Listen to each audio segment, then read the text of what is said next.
to the Nokia 9 Pureview. So today I'm going to do a real world test of how the Nokia 7.2 lasts on a daily usage basis. And apparently this was advertised to last at least 2 days of normal usage, so I'm going to see whether that holds true. And today is the eve of Merdeka in my country, and this here today at the background is the train station, KTM train station of Ipoh. So I'll do some photo shoots to compare the Nokia 7.2 and the Nokia 9. At the same time, I'm going to also use this as my main device today and see whether the battery lasts for the whole day at least. So it is 10:14 now. I'm not sure if you can see. Sunday 30th August. So hold on. Okay, anyway, it's Sunday 30th August. It's about 10 AM now. I took it out from the charger at 9:30 AM at 100% battery, and then we'll see how it goes in normal day usage. A few comments before I start. Yesterday when I got this phone, I put it on charger for a while, and then I noticed that with normal usage itself, the battery drain was quite bad, probably because it was updating a lot. There were so many updates yesterday, even there was some update today early morning. Otherwise, brief testing with the camera shows that the main camera is actually quite good, but it has some focusing issues, and the wide angle camera is actually quite bad. The quality drops, especially when it's low light. So today I'm going to test more extensively, see how it holds on a normal day usage, and then I hope that this review will give you a guide on how the Nokia 7.2 compares to the Nokia 9 Pureview in terms of camera quality.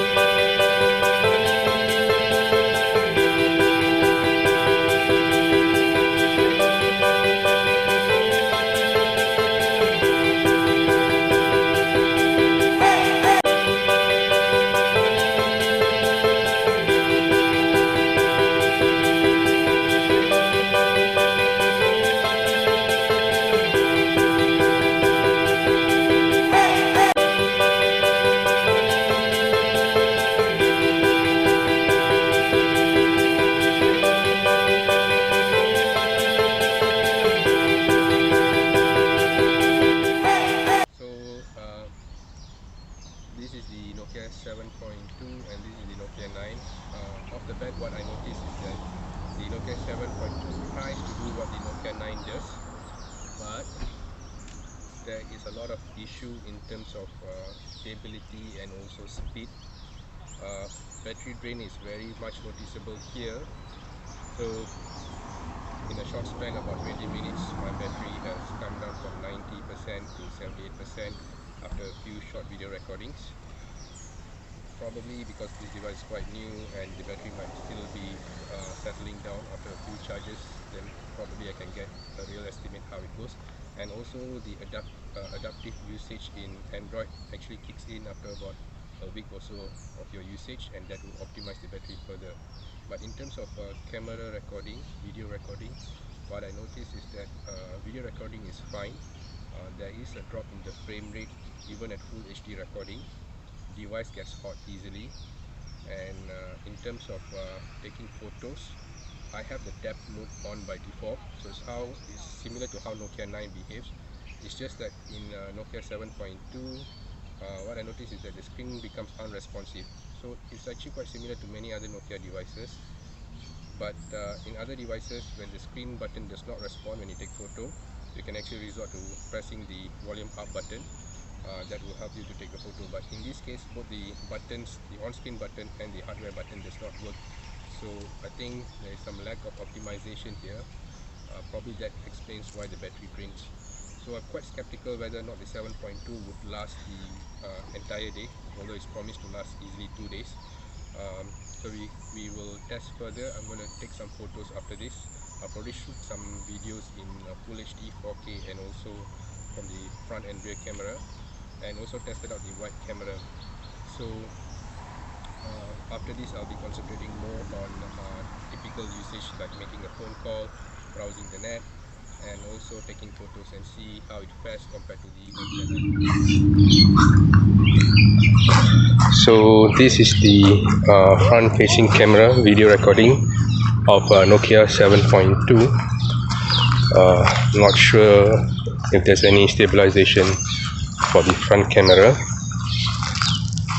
So far it looks good. One thing I noticed is that the front facing camera, it actually smoothens out the skin, so it's not really natural in that sense.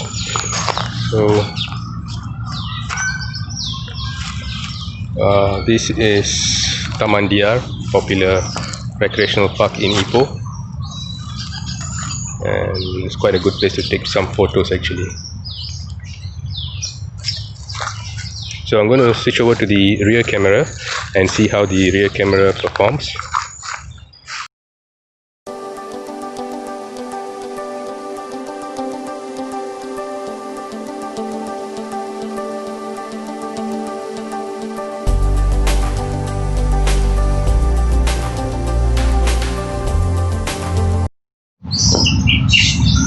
So this is the recording from the rear camera, the primary sensor. From here what I noticed is that there is some drop in the frame rates and the phone is actually quite hot. And I noticed earlier on when I tried to take a few photos in successions, the camera button was not actually responsive. So it's actually quite common with the Nokia devices, but usually when the buttons does not work, I mean the on-screen buttons does not work, and I'll resort to the power button, the volume up button actually to take photos. But in this case both was unresponsive, so I'm not sure if this is because of my phone is still new and the software is settling down, and I need to do probably a hard reset, but it's quite disturbing.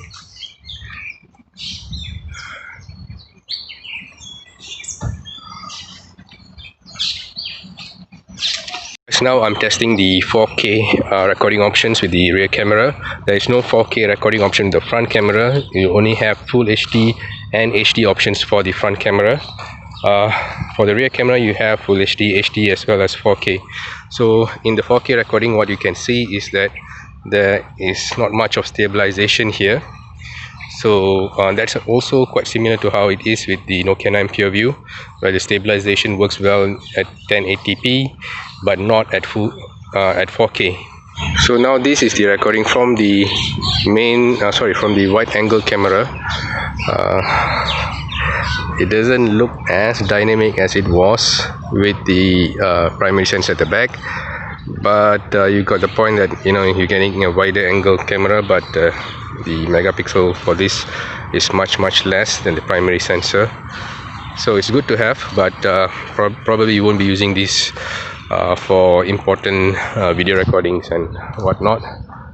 So this is one of the areas where the Nokia 8.3 is supposed to do better.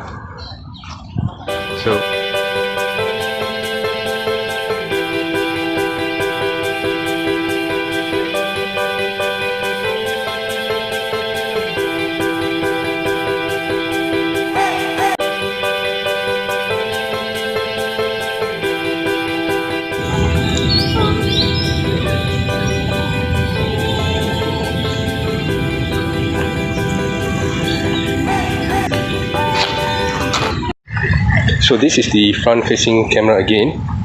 What I noted is that the quality of the front facing camera is quite good, although it's limited up to Full HD. You still get the Ozo audio recording with the front facing camera.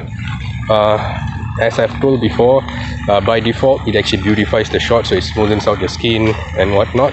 But once you turn the HDR mode on, especially when you're taking photos from the front facing camera, then these features like smoothening, beautify and all that, they no longer work. So for the front facing camera per se, I have got nothing much to complain. You have manual control of the front facing camera. Of course HDR is also on board, and the quality of the front facing camera is generally good. Now regarding the rear facing camera, some few issues with it that I've noticed. I won't say it's slow, but it stutters between shots. the buttons sometimes become unresponsive, and it's quite difficult to say whether the Android 10 is to be blamed, because we do know that HMD at times do not optimize their software, and this is one of the issues that I have with HMD, because they're a bit lazy when it comes to software support. For them, they always rely on the third party to provide the software updates and whatnot. So optimization might be an issue, or what worries me is that HMD has been promoting this 2-day battery life as one of their signature features. So in order to achieve that, they are actually throttling the processor. If you noted before, the Nokia 8.1 has issues with charging. Now I believe that the charging issue is because of aggressive throttling by the Nokia developers themselves, sorry, the HMD developers themselves, in order to achieve the 2-day battery life.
So the time now is about 4 p.m. and I have about 20% of the battery left. There's been a lot of battery drain, probably because a lot of these photo taking and as well as video, and it's also probably because the adaptive battery has not kicked in yet. So I think based on my current usage, it should easily last about a day of moderate usage, but it's unlikely to go beyond that. So I'll see how long does it take for the battery to die off. So as you can see, now it's about 4:11. I took some photo shots to compare, and the battery has dropped to 13%. This is actually quite bad. A lot of battery drain. One thing interesting I want to share is that the Pro mode. So if you go to the Pro mode, Yep, if you go to the Pro mode, it actually shows you the auto value of either the ISO, the exposure, so which is actually quite nice. So you know that when you are focusing into a particular subject or in particular lighting condition, what is the value in the auto mode, and you can adjust the Pro mode based on this, so it give you a rough guide. So I think this is something nice, and I wish it is in Nokia 9 Pureview. And if you see the the portrait mode, so okay, this is the portrait mode. We've got actually a few Zeiss exclusive features here, different type of bokeh effects, and this bokeh effect actually works well with human and also non-human subjects, which is actually also a quite good addition to the feature. So I've yet to compare both these images taken by Nokia 9 and as well as Nokia 7.2. I will compare it further and then see how it goes, but for now I have to say that the battery life on the 7.2 is quite poor, and I'll give it a few cycles first before commenting further.